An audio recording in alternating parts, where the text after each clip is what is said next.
자, 그런데 흔드는 빵이 주 하나님께 이제 흔들어졌는데 곡식단이 아니라 빵이 들어지게 빵이.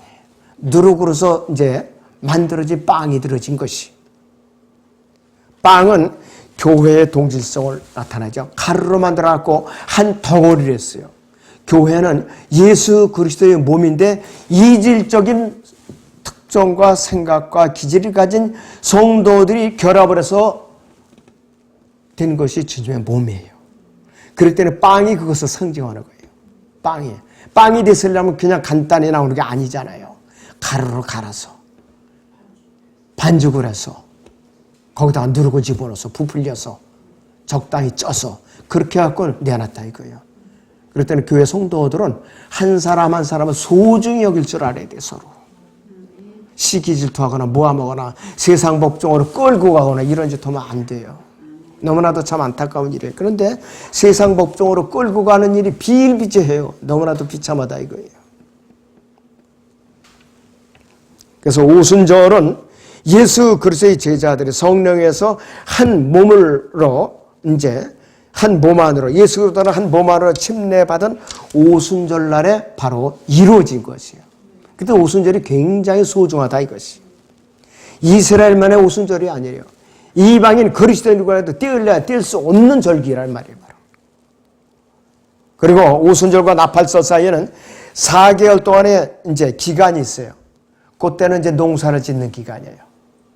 그렇기 때문에 이때는 곡식을 거두고 포도를 수확하는 기간이기 때문에 이 기간에는 모이질 않았어요. 절기로. 이 4개월 동안의 기간은 성령께서 2000년 동안 예수 그리스도의 몸인 교회를 이루는 구성원을 모으시는 현재의 교회 시대를 상징하는 거예요. 오순절부터 지금까지 우리가 들림받는 그 순간까지는 대환란 시작되기 직전까지는 구원받은 성도들을 예수 몸으로 모으는 교회 기간을 상징하는 것이에요. 그 교회 기간을 상징하는 것이에요. 이 기간은 이스라엘 전 세계에 흩어져 있지요. 구약시대에도 그들이 우상한 선교로 인해서 북왕국 열집하는 아시리아로 포로로 끌려가서 전 세계에 흩어져 있죠. 남왕국 유다는 안식년을 70번을 지키지 않아서 바빌론 포로로 이제 70년 포로로 가 있었고, 지금 현재 1948년 5월 14일에 그들이 독립 국가를 세우는데 지금은 가짜입니다. 진짜가 아니에요. 주님이 오셔서 왕국을 세워야 진짜 왕국이 되는 거예요. 그래서 큰 이 대환란은 유대인들을, 전 세계에 있는 유대인들을 끌어 모아서 강제로 모아가지고서 큰 환란을 거쳐가지고서 정론을 시켜서 남은 자들만은 지상 왕국으로 데려가서 통치하시는 것이 천년왕국이에요. 바로. 나머지는 다 죽어요. 죽는 데는 뭐냐? 지옥 간다는 소리예요. 바로. 너무나도 비참한 일이에요. 근데 여러분들은 주님께서 죄 허물이 있어도 자백하면 용서받잖아요. 들림받으면 예수님과 같이 똑같은 몸으로 변화되잖아요.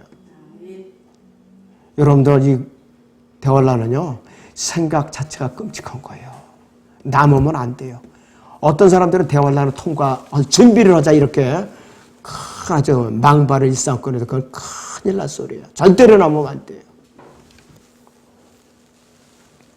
그래서 이 은혜의 시대가 이제 끝나고 이방인들이 죄악이 이제 가득 찰 때가 되면은 하나님께서 유대인들을 불러 모으는 것이에요.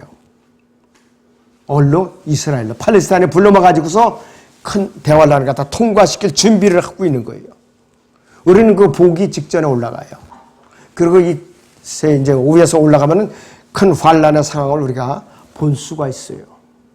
그리스도의 심판석을 이제 행하면서도 사도 요한이 올라가갖고 큰 환란 기간을 미리 보고 내려온 거 아니에요. 그리고 판모섬에서 요한계시록을 기록을 한 거라 이것이에요. 바로.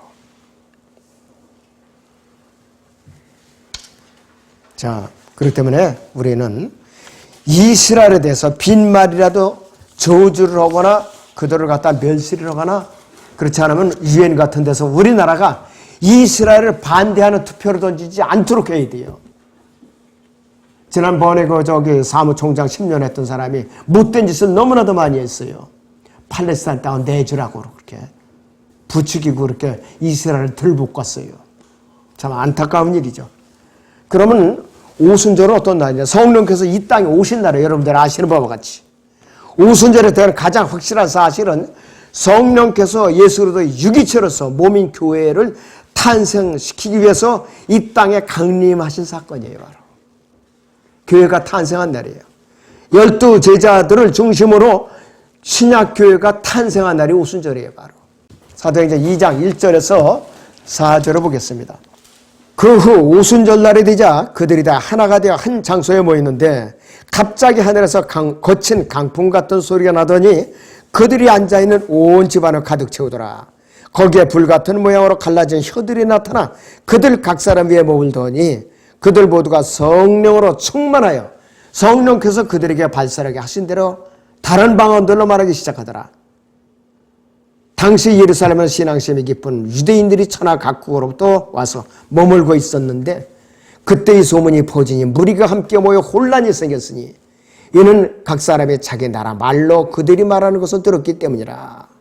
그러자 그들이 모두 놀라고 이상히 여겨 서로 말하기를 보라 말하고 있는 이 사람들은 모두 갈릴리 사람이 아니냐. 그런데 어떻게 해서 우리 각 사람이 우리가 태어난 것을 고유 언어로 말하는 것을 듣게 된다는 말인가 그랬어요.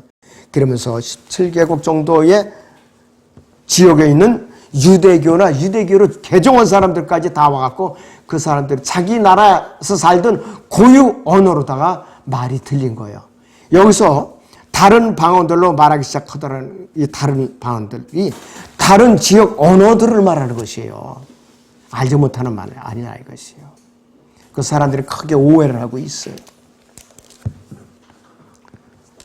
자, 그래서 성령께서 임재하심으로써 이 날 예수 그리스도의 몸인 유기체로서 신약교회가 탄생이 됐다 이것이에요. 교회가 탄생한 지가 지금 벌써 2000년이 가까워오고 있어요. 아직 2000년은 안 됐죠. 예수님께서 33년쯤에 승천하셨으니까. 자, 그런데 우리 이방인 그리스도인들은 안식일을 지키는 게 아니죠. 안식일은 이스라엘의 토요일날 지키는 게 안식일이에요. 토요일날 지키는 것은. 우리 주의 첫날 모여서 예배를 드리고 교제를 나누고 헌금도 또 드리고 그러죠. 무엇보다도 가장 중요한 것이 있어요. 과연 내 마음속에 내가 오순절을 경험했는가 이거예요. 내가 거듭났는가 이거예요. 내 몸이 성전이 됐는가. 이 경험이 없으면 이 사람은 구원받은 사람 아니에요. 하나님의 자녀라고 부를 수가 없어요. 그 그리스도의 몸이 지체도 아니에요. 그래서 만약에 이런 사람들이 있을 걸 대비해갖고 하나님께서 빵에다가 누룩을 집어넣으라고 그런 거예요. 순수하지 못하니까. 성령께서 이미 예수 그리스도의 승천하신 이후에 50일째 되는 오순절이 이 땅에 오셔서 누구든지 구원의 복음을 듣고 예수 그리스도를 마음으로 믿고 입으로 시인하면 그 사람이 몸 안에 들어오셔서 거처를 정하시고 영원토록 거하시는 거예요. 우리가 죄를 덧자고 그냥 떠나시는 분이 아니에요. 여러분들은 걸어다니는 성전이에요. 잠잘 때도 성전이고 일할 때도 성전이고 또 찬양을 할 때도 성전이고 그래요. 하나님께서 너 괘씸하다. 내가 고도에 가야겠다. 너 이제 내가 더 이상 성전 안 올래. 떠나는 분이 아니라니까요. 근데 구약에서는 떠나기도 했어요. 사울 같은 경우는 떠났어요. 그 사람 구원 못 받은 사람이에요. 다윗은 떠날 뻔했었죠. 밧세바를 갖다가 범해서 우리아를 죽이고 삼손은 떠나갔다가 다시 들어왔어요. 구약하고 신약하고 이렇게 엄청난 차이가 있어요. 여러분들은 신약시대 교회시대에 태어난 걸 감사해야 돼요. 감사해야 돼요. 여러분 성전 아니에요 지금. 하나님께 취소할 수 없는 성전이에요. 아예 여러분들은 성령으로 인을 쳐버렸어요. 취소하지 못하게. 자, 고린도 후서 5장을 보겠습니다. 5장 5절을 보겠습니다. 이제 이것을 위해 우리를 만드신 분은 하나님이시며 그분께서는 또한 우리에게 성령의 보증을 주셨느니라 그랬어요. 세상 말로 말하면 집문서에 인감도장을 팍 찍었다 이거예요. 취소가 되지 못하도록. 자, 고린도 전서 6장을 또 봅니다. 19절에서 20절을 봅니다. 또한 너희 몸은 너희가 하나님으로부터 받은 바 너희 안에 계신 성령의 저는 것을 알지 못하느냐. 너희는 너희 자신의 것이 아니라 그러므로 너희는 값을 치르고 산 것이니 그러므로 하나님의 것인 너희 몸과 너희 영으로 하나님께 영광을 돌리라 이렇게 명령을 했어요. 이제 구원받은 저나 여러분들이 자신이 마음대로 굴리는 몸이 아니에요. 주님의 것이에요. 주님께서 값을 치르고 샀기 때문에 성령이 전이 된 것이고 하나님의 것이 된 것이고 예수 그리스도의 소유가 된 것이에요. 그분이 몸이 지치고 그분이 약속된 신부 아니에요. 뗄 수가 없어요. 그러니까 구약의 오순절의 절기는 유대인들과만 관계가 있는 것이야. 신약시대에 그리스도인들하고 찰떡궁합에 뛸 수가 없어요. 엄청난 관계가 있는 거예요. 오늘만 기억하지 말고 1년 내내 오순절을 기억하고 계시라니까요. 그래서 우리는 언제든지 소중함을 알아야 돼요. 성령의 전이 된 소중함을 알아야 된다 이것이. 고린도 전서 5장 7절을 보면은 그러므로 묵은 누룩은 떼어내버리라. 그래야 너희가 누룩을 넣지 않은 새 반죽을 되리라. 새 반죽이 되리라. 우리의 유월절 양이신 그리스도께서 우리를 위하여 희생되었다고 말씀하고 있어요. 누룩은 온 반죽을 부풀게 한다고 그랬어요. 그리스도인들이 육신적인 죄들과 타락한 삶을 멀리 해야 된다는 것은 우리의 의무예요. 의무와 책임이라 이것이에요. 그래야만 이웃을 향하신 예수 그리스도께서 갈보리 십자가에서 흘리신 그 보혈의 희생이 헛되지 않게 할 수가 있어요. 우리가 거짓 누룩과 죄악들을 몸에 계속 품고 산다 하면은 예수 그리스도의 죽으심을 거부하는 것과 똑같아요. 예수 그리스도의 죽으심을 어린 양으로 드려진 희생제물의 능력을 부인하고 거부하는 죄를 지는 것과 똑같아 이거예요. 몸의 정결을 유지하는 뿐만 아니라 언제든지 여러분들은 자백하는데 게을르면 안 돼요. 어제 성경 공부 시간에 배웠죠? 또 성경 공부 7가지 심판 중에 우리가 아들로서의 심판 배웠죠. 아들로서의 심판. 우리는 3중에 구원의 안전장치가 보장이 되어 있어요. 예수 그리스도께서 하나님의 보좌 오른편에서 앉으셔갖고 제사장으로서 우리가 죄를 자백할 때마다 속죄의 제사를 드려주고 계세요. 지금 이 순간에도. 그리고 로마서 8장 34절인 대로 중보자로서 우리를 위해 중보해 주고 계셔요. 요한일서 2장 1절을 보죠. 나의 어린 자녀들아 내가 이런 것들을 너에게 쓰는 것은 너희로 죄를 지지 않게 하려는 것이라. 그러나 만일 누가 죄를 지으면 우리에게 아버지와 함께 있는 한 변호인이 있으니 곧 의인이신 예수 그리스도시라 했어요. 변호인이 있어요. 무료 변호사가 계신다 해서 있지 않으래. 우리가 죄를 지을 때마다 예수 그리스도 이름으로 바로바로 자백을 하고 아뢰어드리면은 우리의 무료 변호인이 계세요. 세상 변호사를 살려면 돈 비싸서 없는 사람들은 그래서 억울해서 피고로 바뀌는 거예요. 세상 법정에서는. 그런데 우리 그리스도인은 무료 변호 주는 그분이 계시잖아요. 그래서 우리 구원은 3중으로 안전장치가 보장되어 있다. 그래서 여러분들 마음속에 깊이 새기셔야 돼요. 자, 그리고 마지막으로 오순절은 유기체로서의 교회가 탄생된 날이다. 그랬어요. 이제 처음과 좀 중복되는 부분도 있죠. 그리스도의 유기체적인 몸은 오순절에 시작이 됐고 유대인들과 이방인들 사이에 있던 중간 벽이 바로 사도행전 2장에서 허물어졌어요. 허물어졌다 이것이요. 이 땅에 성령께서 강림하시기 50일 전에 벌써 미리 허물어져서 미리 준비하신 거예요. 교회를 탄생시키려고. 그래서 한 장소에 모여서 기도하기에 참석한 사람들 어느 누구도 이러한 일을 알고 모인 사람들은 아무도 없었어요. 아무도 없었어요. 그냥 단순히 절기만 지키려고 모였던 사람들이에요. 절기만 지키려고. 자, 시몬 베드로조차도 사도행전 3장에서 오순절에 그렇게 담대하게 설교를 하면서도 이 유기체로서의 몸의 지체를 알지 못하게 설교했던 거예요. 베드로조차도. 베드로는 지금 말하면 초등학교밖에 안 나왔어요. 고기 잡는 어부예요. 그런데 사람들이 그가 누구와 같이 있었는가? 예수와 같이 있었더라. 예수님과 같이 호흡을 같이 하고 따라다니면서 생활을 같이 하다 보니까 유식하게 되더라 이거예요. 그러니까 예수 그리스도를 멀리하는 사람들은 유식하게 될 수가 없어요. 세상에 미루는 사람들이. 세상 학문은 아무리 띄우치고 아주 깨우치고 뛰어날지라도 예수 그리스도 안에는 무식자밖에 안 된다 이것이에요. 여러분들은 예수 그리스도 안에 있는 분들이니까 성경적인 관점에서 보면은 하나님의 관점에서 보면은 유식한 사람들이라 이거예요. 뛰어난 지식인들이라 이거예요. 부러워할 게 없어요 세상에. 너무나도 우리는 성령으로 충만한 삶을 살아야 되는 것이죠. 타락한 혼의 속죄는 예수 그리스도의 보혈로서 속죄함을 받는 것이에요. 골로새 1장 14절인 대로 그의 보혈을 통하여 구속과 죄의 용서를 받았느니라 그랬잖아요.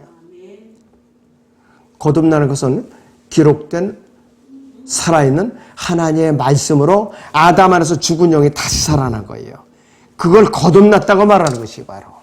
자, 베드로 전서 1장 23절을 보죠, 뒤에. 너희가 거듭난 것은 썩어질 씨로 된 것이 아니라 썩지 아니한 씨로 된 것이니 살아있고 영원히 구하는 하나님의 말씀으로 되었니라 이거예요. 하나님의 말씀이 기록된 성경이고 그분은 성령이세요. 또 최초에게서는 말씀이세요. 예수 그리스도의 바로 그분이에요. 그분이 또 하나님이세요. 그러니까 여러분들이 주님을 영접하는 순간에 말씀의 칼인 성령이 몸 안에 들어와서 몸은 영을 분리해서 갈라내는 그 영적 수술이 이루어지는 거예요. 순간적으로 아담이나 죽은 영이 살아나고 타락한 영이 예수 그리스도의 보혈로서 혼의 구속을 받는 거예요. 하나님의 말씀은 예리한 칼이라고 그랬어요. 사람이 보이지 않는 몸은 영을 어떻게 갈라낼 수가 있어요. 하나님의 말씀의 칼만이 갈라낼 수 있는 것이에요. 히브리서 4장의 12절을 봅니다. 하나님의 말씀은 살아있고 능력에서 양날에 있는 어떤 칼보다도 예리하여 혼과 영 그리고 관절과 골수를 찔러 가르고 마음의 생각들과 의도들을 판별하느니라고 했어요. 이것이 말씀의 칼인 기록된 성경이에요. 설교할 때도 말씀의 칼로 하고 구원상담할 때도 말씀의 칼로 하고 가르칠 때도 말씀의 칼로 하고 거리 나가서 외칠 때도 말씀의 칼로 하고 그러니까 사람들이 쪼개지는 거죠. 위대한 것은 하나님의 말씀 정말로 위대해요. 아브라함이 태어난 날도 오순절이었다고 전해지고 있어요. 아브라함이 태어난 날도. 신약의 성령으로 거듭나서 예수 그리스도의 몸의 지체로 더해진 교회의 휴거도 반드시 오순절에 일어날 거예요. 앞으로. 아직까지는 때가 안 됐어요. 완악한 사람들의 마음을 채로 치듯이 시험해보고 단련시키기 위해서 오래 안 오신 거예요. 오순절과 교회와 그리스도인과는 밀접한 관계가 있어요. 뗄 수가 없어요. 예수 그리스도께서 초소를 말하면은 우리를 다시 데리러 오시겠다고 약속하신 때가 바로 오순절인데 반대로 거듭난 성도들을 예수님께서 함께 아마겟돈 전쟁을 치르기 위해서 이 지상에 군사로서 대동하고 내려오는 날이 언제냐? 바로 장막절이에요. 요한계시록 19장을 보겠습니다. 14절을 보시면요. 또 하늘에 있는 군대들이 쉬고 정결한 세마포를 입고 신말들을 타고 그를 따르더라. 그분을 따르더라. 예수를 따르더라. 만왕의 왕으로 오시는 예수를 따르는데 그분을 따르는 그들이 누구냐면 들림받아서 그리스도의 심판석을 거쳐서 선것과 유업을 받고 예수 그리스도를 대장으로 앞세우고 내려오는 그리스도인 군사들을 말하는 것이에요. 여러분들이 그 반열에 들어서 있는 분들이에요. 아무튼 여러분들이 오순절을 계기로 해서 몸의 구속을 더 간절히 바라고 복음을 열심히 전하면서 또 그리스도의 심판석에서 타락한 천사들을 심판하는 그런 엄청난 특권을 기대하시기 바랍니다. 기도하겠습니다.